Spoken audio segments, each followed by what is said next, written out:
Good morning! Happy Sunday! Laba Day, Linis Day. Ano ba bang day? Luto Day.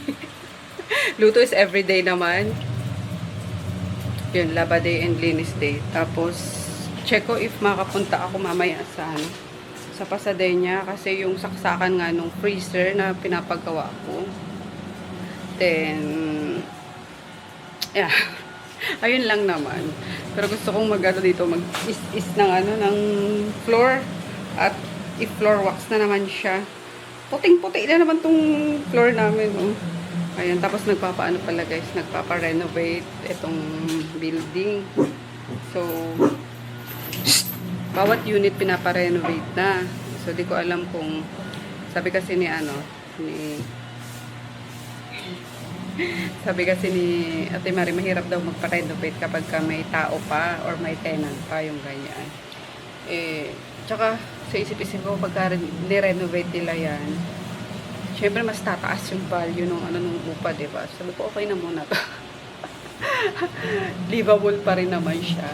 Yun nga lang talaga, lumang-luma na siya, katulad ng floor, dapat baguhin na. Pero okay na kasi may mga dogs naman ako. Kaya, so far, so good pa naman tayo dito. Kasi ang hirap maghanap guys ng apartment na affordable. Tapos, malaki yung kwarto, 2 kwarto, malaki sala. Kasi itong unit namin talaga. Kaya ayokong bitawan to kahit papaano. Kahit nabubwisit na ako minsan sa dyan si Ate Mari. Kasi, ayun nga, sobrang worth it. Diba? Tapos nakapaglagay pa kami ng, dapat yung kwarto ni Auntie, yung helper namin dati. Tapos ginawa na lang namin bodega, yung mga kung anik-anik. Pero nag-uunti-unti na ako nagtatapon kasi alam mo yun, magbatanda na no? Pero hindi, balik na data. Kasi yung binan ko, si kolekta yun na kung ano-ano. Kaya nagsikap din akong makabukod kami. Kasi hindi ako makagalaw ng maayos doon sa kanila. Ang dami kong gustong itapon, ang dami kong gustong baguhin. Pero syempre kanila yun kaya ayoko naman masabi. Yung one time nga, kami, tinapon namin ni Daddy yung lumang ref na talaga. As in talaga. Ala, nagalit. Ba't daw pinakialaman? Kasalanan din naman namin. Pero, clutter na kasi talaga siya, guys. Pero, ayun nga, kasalanan pa rin namin kasi pinakialaman namin. Kaya sabi ko, okay, kailangan natin Pero, mabait naman yun. Talagang, nagkukulik lang talaga sila ng mga hindi na dapat nandun. Mga ref na luma, mga basta. Anyway, ayun, nagbabantay sila. Nasa baba si Chris Inutusan kong mamalengke. Nasa labas. Bantay-bantay, yung mga dogs, Kuya Chris. Habang nagpapaikot ko nung mga decolor ko. Kasi kahapon nasalang ko na yung ni Chris mga damit. Groot, ba't ka ba ganyan kay Luna? Mainit na naman dugo mo kay Luna, bebe. No, Luna, bebe? Yan, tayo, mag-iis-is tayo. Yes, opo, mag-iis-is tayo ng ng floor. Tingnan nyo, puti-puti na, green, puti, is-isin natin yan. Tapos, floor wax with natin para makintab kahit papano, Opo. Kape muna tayo, guys. So pala kami nag-almusal. Kasi ang bala ko, magluluto muna sana ng almusal. 9:45 na. Nakabalik na rin si Chris sa palengke. Ayan, mga pinamili ko sa kanya. Pangsigang. Para sa kanilang dalawa ni Daddy. Tapos, sa akin may pa kasi ako dyan may pritong Gigi. So, igigis ako sa pechay. Yan. At, ayun nga. Nakaramdam na ako ng gutom. Coffee muna tayo. Nakapag naman ako Nasalang ko na pareho yung mga labahan namin ni Daddy. Putik na lang. Yan. Tapos magsasampay na lang ako ng yung nakasalang ko to na kanina. Yung mga light colored clothes. At yung itim, kakatapos lang din. Ganyan ako maglaba guys. Puti, light color, tapos black. Pero hinuhuli ko yung baliktad no. Sa inyo, linuunan nyo yung whites. ako, hinuhuli ko yung whites kasi, ayun nga, binababad ko muna siya ng few hours. Katulad ganito, may pasok na bukas din na Lunes. So, few hours ko lang siyang ibababad. Kunwari, 1 hour. Few talaga. Few hours. Tapos 1 hour. Basta, 1 hour, ganun. Mababad lang siya. And then, diretso sa, ano na yan, banlaw sampay. Pero pag pag walang pasok na bukasan, overnight ko yan. Soaking overnight. Pero ayun nga, nakakaramdam na tayo ng ng gutom. Pati muna tayo. So, kasi sabi ko kanina, nakapagtanggal na ako ng mga ali-alikabok, nakapagwalis na. Kaya kasi gusto ko nga mag-ano dito, ano ba tawag doon ni mama? Yung magkukuskus ng basa, yung floor. Yun ang gusto ko. Hindi lang basta map, talagang iscrubin mo siya ng basa with sunrox, with something, yung ganyan. Ang hirap nang wala kang walang kasambahay talaga. Sabi ko noon, kaya ko. Kaya naman talaga guys, pero mahirap. Katulad niya kasi, syempre, nag-aasikaso pa ako ng munting negosyo. Tapos may mga dogs pa. Unlike nung nandito si auntie, pag uwi ko galing shop, nakapakain na ng dogs. Kakain na lang kami. Tapos, ayun nga, may naglalaba, may naglilinis. Ngayon, gawa ko talaga lahat. Pero okay lang, kaya naman talaga. Ayun nga lang, yung kamay ko, grabe, kalyo-kalyo na siya guys. Dati super smooth ng kamay ko. Pero okay lang naman, kasi kamay yan ng masipag. 'Di ba? Ayun. Yung mga kamay ng talaga, yun yung mga mayayaman na yung mga gagawa na para sa kanila. Okay lang.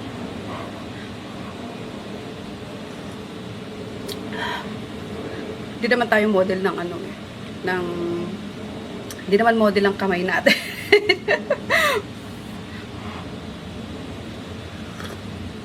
Tapos nagbe-breakout pa ako. Ayan yung mga pimples, ang dami kong pimples. Hindi ko alam kung saan yan, nakakainis. Yeah, stress pa more. Sige lang, stress. Saan ba't malalagpasan ka? Ano ba yan, Luna? Bumaba lang para i-atras yung sasakyan po. Iyak ka na naman ang iyak ay. Yan, kapag bumababa si Chris, iyak ng iyak yan. Kala mo naman iiwan lagi.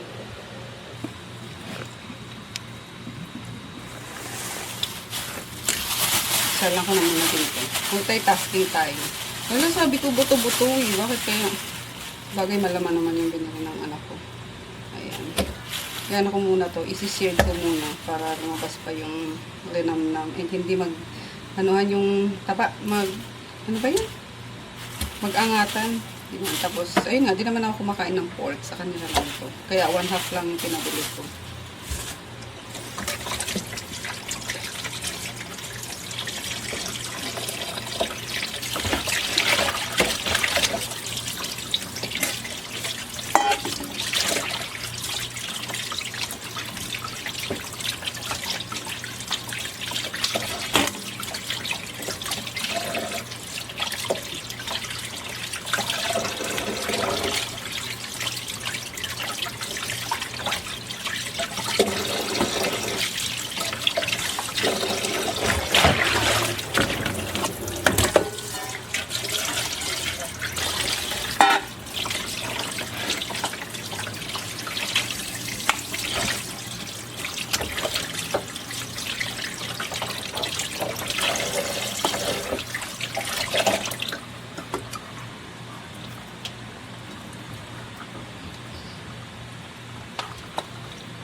Season muna natin ng salt.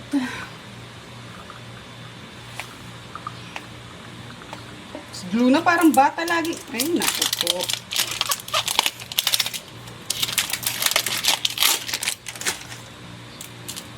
Ano naman iiwan nun eh.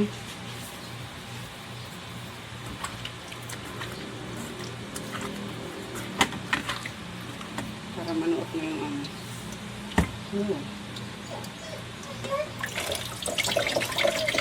Yan ang pangit pag sa palengke lang kayo bumibili ito. Kasi yung mga sasangkalan dumidikit sa sa mga laman, sa laman.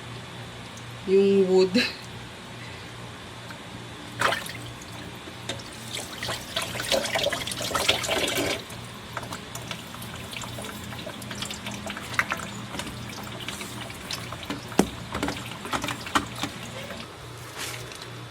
Check natin kung kumpleto yung binili ni Chris Polo.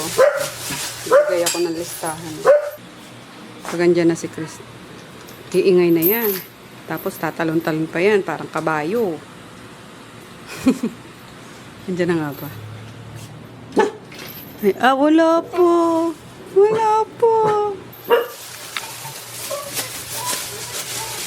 Ayan, ito favorite ko ni Daddy. Sana, sinigang. Konti-konti lang pinabili ko. Yung makonsume lang kasi nga nabubulokan na kami at pag ulit-ulit ako sa inyo no. Pag weekdays nagpapadala na lang ako ng lutong ulam na dito. So ayun lang. And then dapat gagawa ako ng hey! Ano ba yun? Alaking sauce. At for breakfast sana. Kaso tanghali na. Baka tomorrow na lang or next time. Yan, kaya may parsley akong pinabili kay Chris. So, lunch na lang ang lutuin natin, guys. And, umuusok na ata yung aking kasirola. Oh, umusok na. Ayan. Sisired lang natin. Kunting mantika.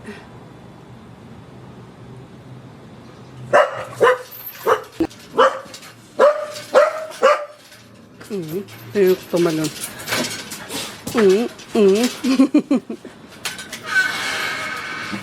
Pag iyak ng iyak yun pag wala ka. Aray ko, gagi! Lagi nyo naman nakikita to, guys. Ganitong way namin ng ng pagsigang. Especially sa akin. Pwede nang igisa diretso, pero ako gusto ko kasi binabrown na muna. Kasi mas malinamnam siya. Bago niya igisa sa kalsado. And para mag-render din yung mga spots niya. Yun ang pagigisahan niya mismo. Niluto ko pa rin, guys, yung alaking, and it's so yummy. Ayan, malapit-lapit na siya sa McDo. Kulang na lang ako ng isang secret ingredient. Naka-second, na yung anak ko. Yung, uy, ang dami naman baka. Sinabaw! May sauce lang yan, hindi sabaw. Ano yan? Sinabaw. Ang sarap kasi, di ba nakakabitin yung sa McDo, yung doon, sauce. Yan. Tapos the rest, idadaling ko tomorrow sa Pasadena para sa aming alaking naman kasi may chicken fillet din kami. Look at that, diba? One more secret ingredient na lang and McDo na, guys. Pero ando na talaga eh. Lasang-lasa na. Pero may certain distinct taste talaga ang McDo. Meron ang McDo. Kaya yun ang wala akong. Kaya maliligo na naman po ang aming gong-pagong. Yo! Hi, Dalbosyo! Ano mo nga dito sa akin? Yo! Oh my God! Ang bigat! Ang dungis ng pagong na yan. Look at the face. Lamon ng lamon ng lamon. Grabe, picture ako muna siya nakaano sa akin. Kasi may picture akong nakaano siya sa sa ko palad ko eh. Kunin mo yung cellphone mo, Daddy. Para may tayo. Hoy, ikaw pagong, ha? Cellphone mo? Cellphone ko na lang, sige. Para may tawag doon. May comparison. Laki na niya, oh. Ang bigat! 2 kilos na siguro to, or 3. Wala, nasa labas sila. Ba't hindi lumilipad? Ay, ito na ko. Provide good digest probiotic. Magiging na po yung bahay namin.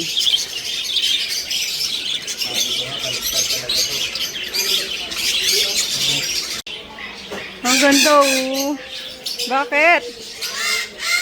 Another maingay sa bahay.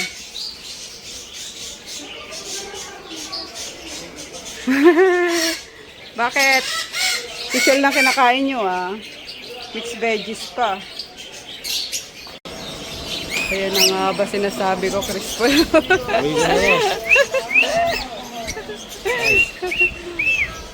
Balik na natin, talagayan ng kulungan ng ano. Opo. Yung ganito ka na sinabi, 850 lang. Tapos 600 lang yung nakabataw. Kada ano naman, pagka may set na, mga freebies.